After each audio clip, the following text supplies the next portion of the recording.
1,40,00,000 இந்தியர்களின் ஆதார் கார்டுகள் மத்திய அரசால் தற்பொழுது ரத்து செய்யப்பட்டுள்ளது. யார் யாருடைய கார்டுகள் ரத்து செய்யப்பட்டுள்ளன, எதற்காக ரத்து செய்யப்பட்டுள்ளன, மேலும் மக்கள் என்ன செய்ய வேண்டும் என்பதை பற்றி அறிந்து கொள்ள நம்ம சேனலை சப்ஸ்கிரைப் செய்துவிட்டு இந்த வீடியோவை முழுமையாக பாருங்க. UIDAI என்கிற இந்திய தனித்துவ அடையாள ஆணையம் நாடு முழுவதும் 1,40,00,000 மேற்பட்ட தனிநபர்களின் ஆதார் எண்களை செயலிழக்க செய்துள்ளது. UIDAI-ஆல் நீக்கப்பட்ட ஆதார் எண்களானது இறந்து போன நபர்களுக்கு சொந்தமான ஆதார் எண்கள் ஆகும். இந்திய அரசாங்கம் வழங்கும் நலத்திட்டங்களின் பலன்கள் சரியான நபர்களை சென்றடைவதை உறுதி செய்வதற்கும், இறந்தவர்களின் அடையாளங்களை பயன்படுத்தி எந்த தவறான வேலைகளும் செய்யப்படாமல் இருப்பதற்கும் கடந்த ஆண்டு தொடங்கப்பட்ட அரசாங்கத்தால் நடத்தப்பட்டு வரும் களையெடுப்பின் செயலாக்க நடவடிக்கையாக இது உள்ளது. தி டைம்ஸ் ஆஃப் இந்தியாவில் வெளியான ஒரு சமீபத்திய அறிக்கையின்படி UIDAI தலைமை நிர்வாக அதிகாரியான புவனேஷ்குமார் கூறும்பொழுது, நலத்திட்டங்களின் ஒருமைப்பாட்டை பாதுகாக்கவும், அவைகள் தவறாக பயன்படுத்தப்படுவதை தடுக்கவும் இறந்த நபர்களின் ஆதார் எண்களை செயலிழக்க செய்வது அவசியம் என கூறியுள்ளார். இது ஆதார் தொடர்பான மோசடியில் பொது நிதி வீணடிக்கப்படாமல் இருப்பதை உறுதி செய்கிறது என்றும் அவர் கூறியுள்ளார்.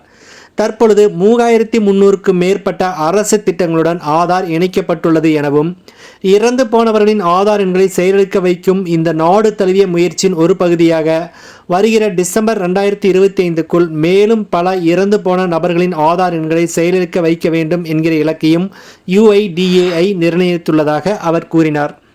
இந்த செயல்பாட்டில் உள்ள மிகப்பெரிய சவால் என்னவென்றால், இறப்பு பதிவுக்கு ஆதார் இதுவரை கட்டாயம் இல்லை. இதன் விளைவாக தரவுகளில் குறிப்பிடத்தக்க இடைவெளிகள் உள்ளதாக அவர் தெரிவித்துள்ளார்.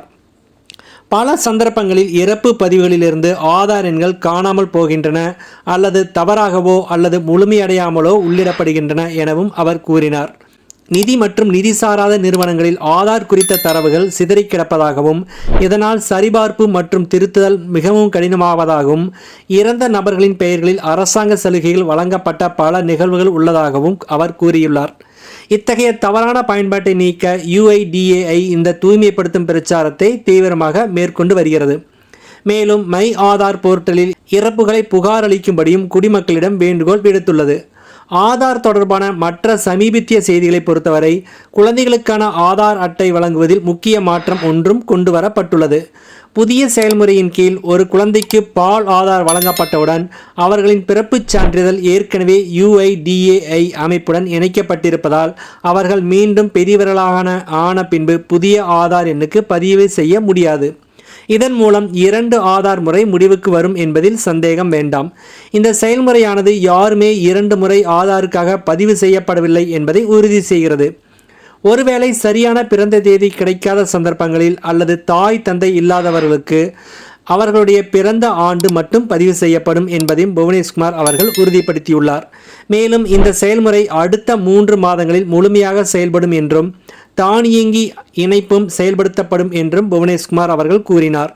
இதற்காக 36 மாநிலங்கள் மற்றும் யூனியன் பிரதேசங்களில் உள்ள இந்திய பதிவாளர் ஜெனரல் அதாவது RGI தரவுகளுடன் அதன் அமைப்புகளை ஒருங்கிணைக்கும் பணியில் UIDAI ஈடுபட்டுள்ளதாகவும், இவற்றில் 25 மாநிலங்கள் ஏற்கனவே சிவில் பதிவு முறையில் உள்ளதாகவும், மீதமுள்ள 11 மாநிலங்கள் தனித்தனியாக இணைக்கப்பட்டுள்ளதாகவும் அவர் கூறினார்.